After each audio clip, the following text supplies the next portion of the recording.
여러분, 저희는 지난 강의에서 성경이 말하는 네 가지의 예배의 의미를 알아보았습니다. 이번 강의에서는 에이든 윌슨 토저가 이것이 예배이다. 한국말로는 이렇게 번역됐는데요. 책 제목이 원제는요, 예배, 잃어버린 보석 이라는 책에서 토저는 자신에게 감동이 있고 또 그 감동을 전달하고자 내린 감동이 있는 예배의 정의를 말하고 있습니다.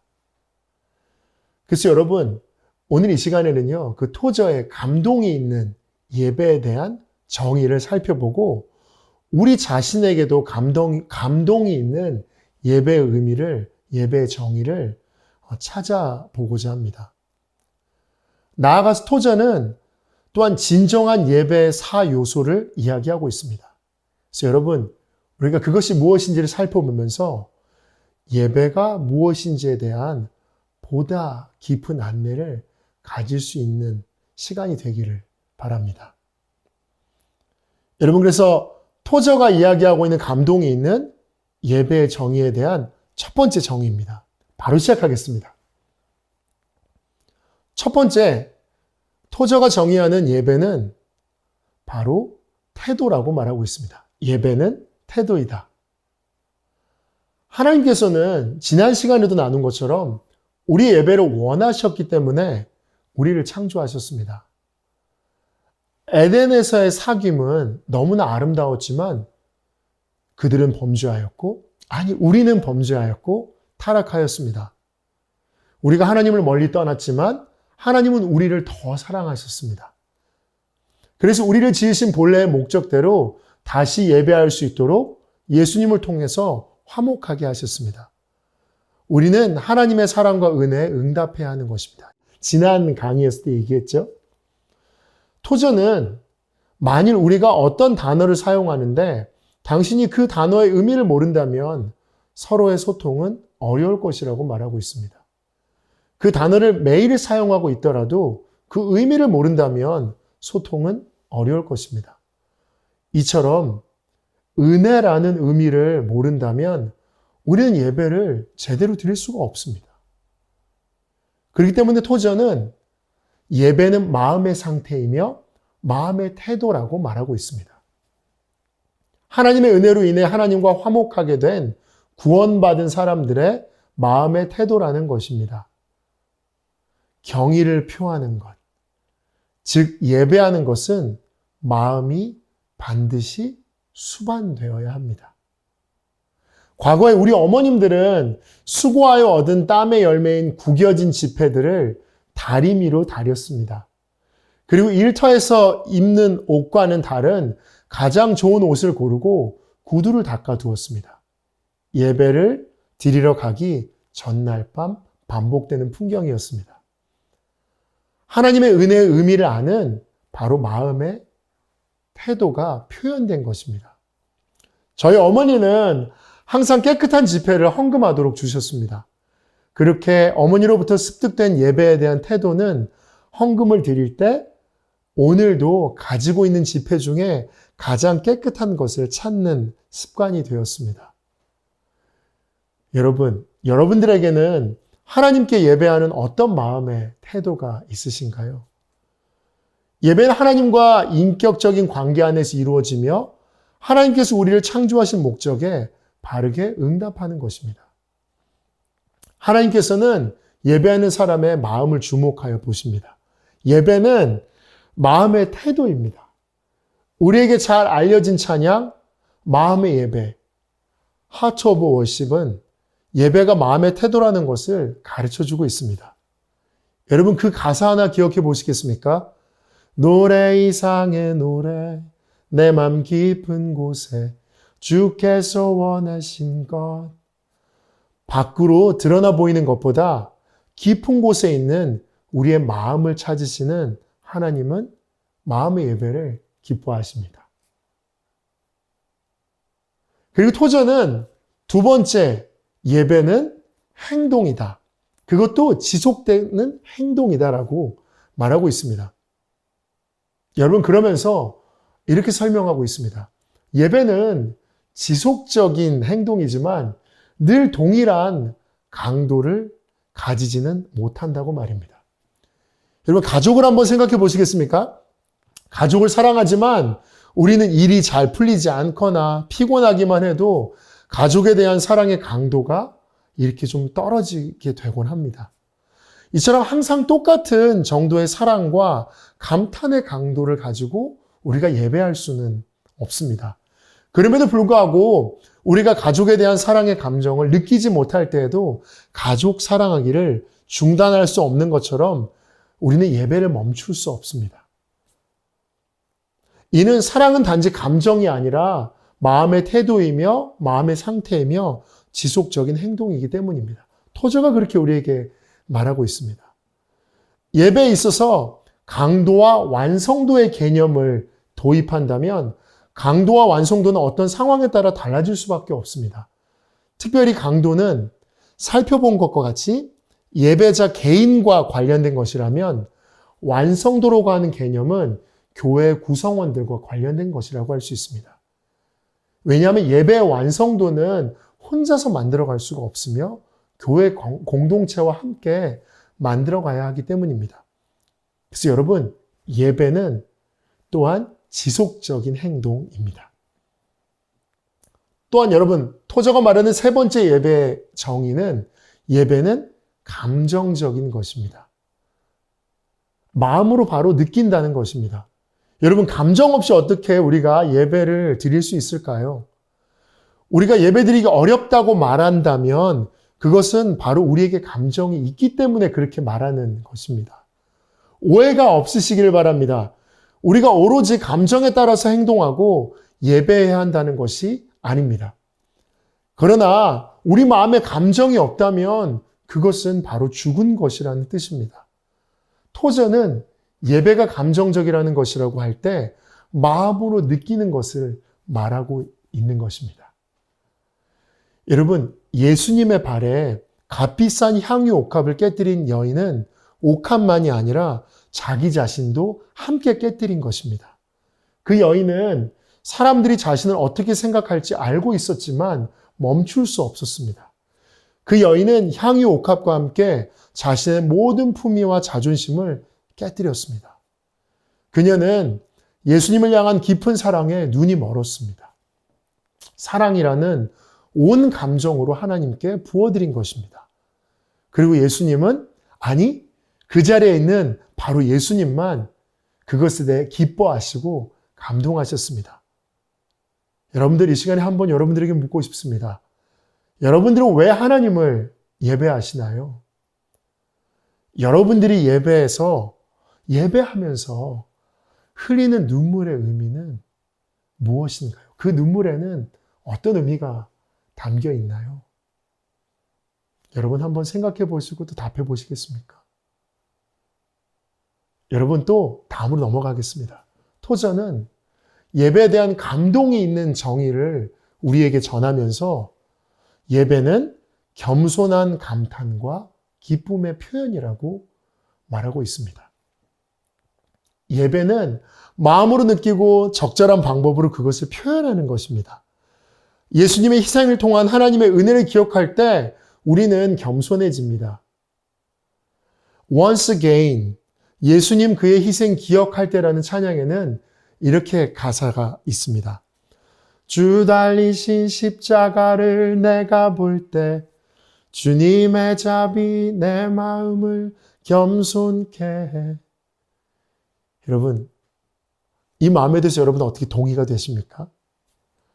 예배 중에 하나님께서는 당신 자신을 우리에게 계시하십니다. 보여주십니다. 성령님이 예배 가운데 오시면 하늘의 문이 열립니다. 우리는 하나님의 임재에 압도당하게 됩니다. 따라서 예배는 그분의 사랑의 희생과 임재로 인해 우리는 감탄하고 경의에 찬 기쁨을 표현하는 것입니다. 여러분, 여호와 이레, 여호와 니시, 여호와 샬롬, 이것은 살아있는 감탄과 겸손의 표현입니다. 성경 곳곳에 하나님의 임재 이야기를 한번 떠올려 보시겠습니까? 그곳에서 드린 예배는 얼마나 가슴이 뛰었을까요? 우리가 그 이야기들을 읽을 때만 해도 말입니다. 우리의 가슴은 뛰고 있습니다. 그렇지만 그 현장에 있었던 그 사람들은, 그 중심에 있었던 그 사람들의 그 가슴은 얼마나 뛰었을까요? 여러분, 이와 같은 예배 경험이 있으신가요?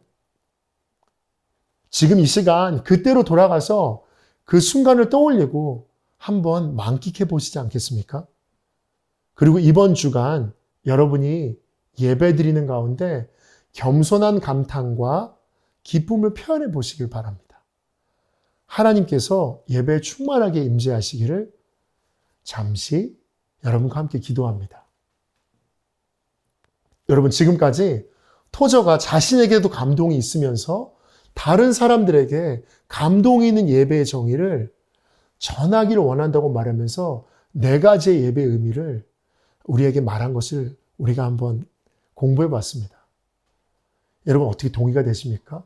또 여러분들 안에는 여러분들만의 또 예배에 어떠한 정의가 있으십니까? 여러분 한번 생각해 보시기 바랍니다. 여러분, 그리고요, 오늘 2번째 파트로 넘어가려고 하는데요. 2번째는 이것 또한 토저가 이야기한 것입니다. 예배의 진정한 4가지 요소.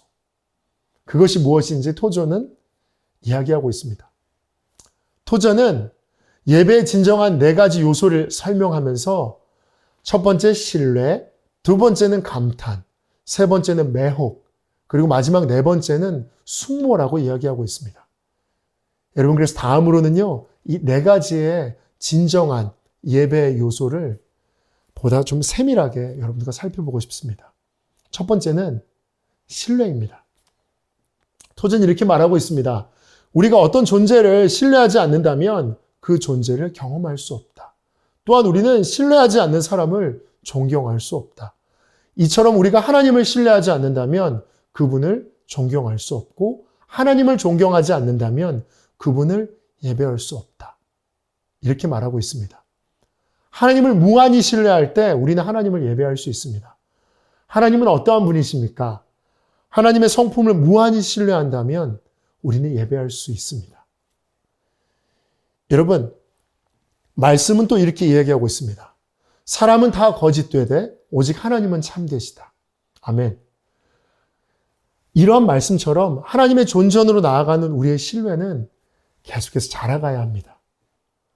또한 시편 23편 1절에서 여호와는 나의 목자시니 부족함이 없으리로다. 우리가 너무나 잘 알고 있는 말씀이죠. 이것을 노래한 다윗은 여호와가 자신의 목자라는 사실을 분명히 알고 무한히 신뢰했던 사람이었습니다. 여러분, 또한 아삽도 이야기하고 있습니다. 하나님께 가까이함이 내게 복이라. 내가 주 여호와를 나의 피난처로 삼아 주의 모든 행적을 전파하리이다. 이렇게 고백하면서 하나님을 향한 깊은 신뢰를 담아 노래합니다. 여러분, 또한 찬송가 484장 내 맘의 주여 소망 되소서와 우리에게 또 너무나 잘 알려지는 현대의 찬송가 송축해 내 영혼은 이런 가사를 담고 있습니다.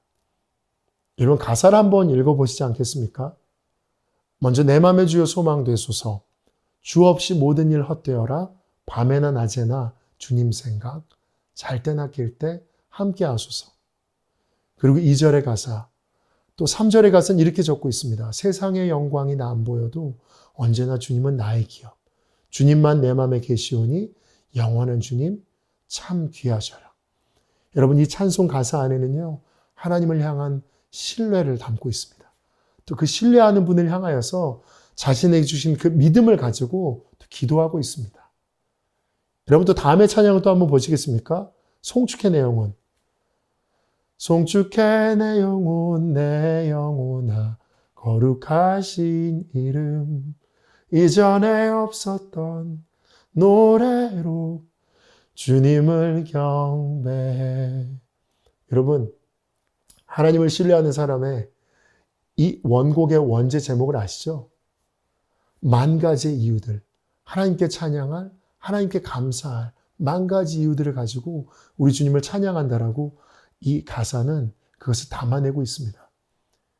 여러분, 하나님을 신뢰하는 사람들, 하나님께 감사할 수 있는 것입니다. 여러분, 그 다음 진정한 예배의 네 가지 요소 중에 토저가 말하는 두 번째는 바로 감탄입니다. 하나님은 자신의 형상을 따라 우리를 만드셨습니다. 하나님은 우리에게 창조주를 이해하고 하나님께 대해 감탄할 수 있는 능력 또한 주셨습니다. 조지 디 왓슨은 하나님을 향한 사랑의 두 가지 종류를 말하였습니다. 하나는 감사에서 우러나오는 사랑으로 이것은 하나님의 은혜에 감사하는 마음으로 하나님을 사랑할 수 있다는 것을 말합니다. 다른 하나는 탁월성에 감탄하는 사랑으로 이것은 하나님의 탁월성에 감동해서 찬탄하며 하나님을 사랑할 수 있다는 것을 말합니다.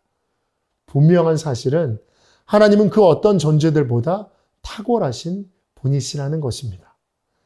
그것에 대해서 시편과 또한 예수 그리스도 그리고 사도들은 하나님의 탁월성을 찬양합니다. 여러분, 제 이야기를 하나 말씀드리고 싶습니다. 대학생 시절 예수전도단에서는 여름마다 미션 컨퍼런스라는 선교 대회가 열렸습니다. 저는 큰 예배당 2층 난간 앞에 서 있었습니다. 그리고 아름다우신이라는 찬양의 가사를 듣고 불렀습니다. 아름다우신 오 놀라우신 영원할 수 없는 사랑. 여러분, 제가 이 찬양의 가사를 듣고 부르면서 저는 하나님은 사랑이시라 라는 그 말씀에 그 메시지에 압도당했습니다. 여러분, 그 찬양을 할 때 아무도 뛰지 않았습니다. 근데 제가 그때 할 수 있었던 반응은 펄쩍펄쩍 뛰는 것밖에 없었습니다. 그래서 제가 그 자리에서 펄쩍펄쩍 뛰었습니다. 사람들이 저를 좀 이상하게 보았더라도 제 눈에는 하나님의 아름다우신 뿐이었습니다. 그래서 저는 팔짝팔짝 뛸 수밖에 없었습니다. 여러분, 여러분에게 있어서 하나님의 탁월성에 감동되어서 예배한 경험이 있으신가요? 여러분, 그 경험이 있다면 한번 떠올려 보시고 그것을 나누어 주시기를 바랍니다. 여러분, 그리고 또 다음 토저가 말한 진정한 예배의 네 가지 요소 중 한 가지는 매혹입니다. 아주 익숙한 단어는 아닌 것 같습니다. 근데 이것에 대해서 설명하기를 이렇게 이야기하고 있습니다. 성령의 조명을 통해 하나님이 계시되시는 곳이면 어디에서나 매혹과 강력한 도덕적 열정이 나타난다는 것이다. 하나님의 인격과 임재는 우리를 완전히 사로잡아 매혹시킨다. 상상을 초월하는 하나님의 존귀함과 크심과 영광을 보고 놀라서 입이 다물어지지 않는 것이 매혹이다. 토저는 매혹에 대해서 이렇게 설명하고 있습니다. 여러분, 우리에게 많은 찬송가가 주어져 있습니다. 그런 찬송가는 어떻게 만들어졌을까요? 그리고 우리에게 알려진 놀라운 찬양들은 어떻게 만들어졌을까요? 토저는 이것에 대해서 이렇게 답해 줍니다.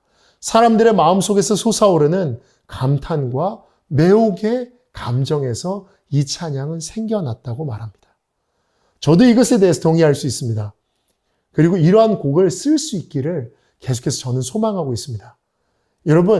여러분들은 여러분 자신이 직접 적어둔 가사나 멜로디가 있습니까? 그 가사와 멜로디는 어디로부터 나온 것인가요? 여러분들에게서 하나님의 존귀하심과 크심과 영광에 완전히 매혹되어 솟아오르는 노래와 연주가 나타나기를 간절히 소망합니다. 여러분, 찬양 하나를 여러분과 또 나누고 싶습니다. 우리가 번안된 찬양은요, 주의 아름다움은 말로다. I stand in awe 라는 찬양이 있습니다. 여러분, 이 찬양을 다 아시는지 모르겠습니다. 주의 아름다움은 말로다. 영원할 수 없고 주님의 그 놀라우심은 다 표현할 수가 없네. 누가 그 지혜를 깨닫고 누가 깊은 사랑 증량할까. 보좌에 앉으신 주의 위엄 아름다우신 주님, 내가 주를 경외함으로 주님 앞에 홀로 섭니다. 찬양 받으시기 합당한 거룩하신 주님.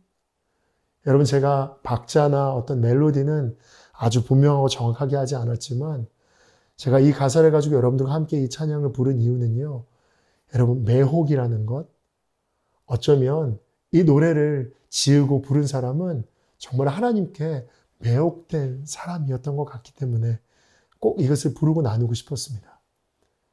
여러분, 그렇지 않고서는 이런 찬송을 만들어낼 수가 없는 것 같습니다. 여러분, 한 번 더 여러분들이 이 찬양을 불러보시면 좋겠습니다. 여러분, 그리고 다음으로 넘어가겠습니다. 토저가 말하고 있는 그 예배에 대한 진정한 그 네 가지 요소가 있다면 마지막은 어떤 걸 선택했는지 아십니까? 그것은 바로 숙모입니다. adore. 우리는 이 표현을 잘 쓰고 있는 것 같지는 않습니다. 표현 자체가 어렵기 때문에 그렇습니다. 제가 알고 있는 찬양과 어떤 찬송가에도 숙모라는 단어를 써서 우리나라 말로 찬송하고 있는 가사는 보지 못했던 것 같습니다. 그렇지만 영어로 되어져 있는 찬양 안에는요, adore라는 어떤 그 찬양의 가사를 많이 담고 있는 것을 확인해 볼 수 있습니다.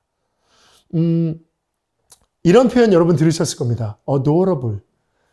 외국 사람들이 이 표현을 쓸 때 여러 가지 경우에 말하기도 하지만 아주 귀엽고 예쁜 아기를 보고 그런 표현들을 종종 하는 것들을 여러분들 아마 영화들을 보거나 아니면 여러분 주변에서 목격하셨을 수도 있겠습니다. 그렇지만 토저는 그의 책에서 말하고 있는데요. 이 adorable이라고 하는 이 표현은 오직 하나님께만 사용되어져야 되는 단어라고, 자기는 그것을 타협할 수 없다고 또 이야기했습니다. 여러분, 토저는 숙모에 대해서 이렇게 설명하고 있습니다. 성령의 불로 타올라 열정의 상태로 들어가는 것이다. 그리고 우리의 모든 힘과 능력과 수고와 정성을 다해 하나님을 사랑하는 것이다. 이렇게 이야기하고 있습니다. 이렇게 이야기한 토저의 어떤 그 말을 떠올려 보면 adorable, 이 표현을 아이들에게는 결코 쓰지는 않을 것 같습니다. 여러분들이 선택하셔도 좋을 것 같습니다. 어쨌든 토저는 그렇게 이야기했습니다. 이것은 우리가 예수님의 말씀대로 마음을 다하고 성품을 다하여 주 하나님을 사랑하는 것이라고도 말할 수 있겠습니다. 여러분, 숙모는 오직 하나님께만 속한 단어라고 할 수 있습니다. 그리고 여러분, 골방은 이 숙모가 잉태되는 최고의 장소라고 할 수 있습니다. 여러분, 우리가 모든 어떤 그 믿음의 선배들의 삶을 다 알 수는 없지만 기록되어져 있는 많은 그 역사적인 어떤 이야기들을 따라가다 보면 여러분, 정말 수많은 믿음의 선배들이 골방에서 하나님 아버지의 그 깊은 경배에 들어가 있었던 것을 우리가 알 수 있습니다.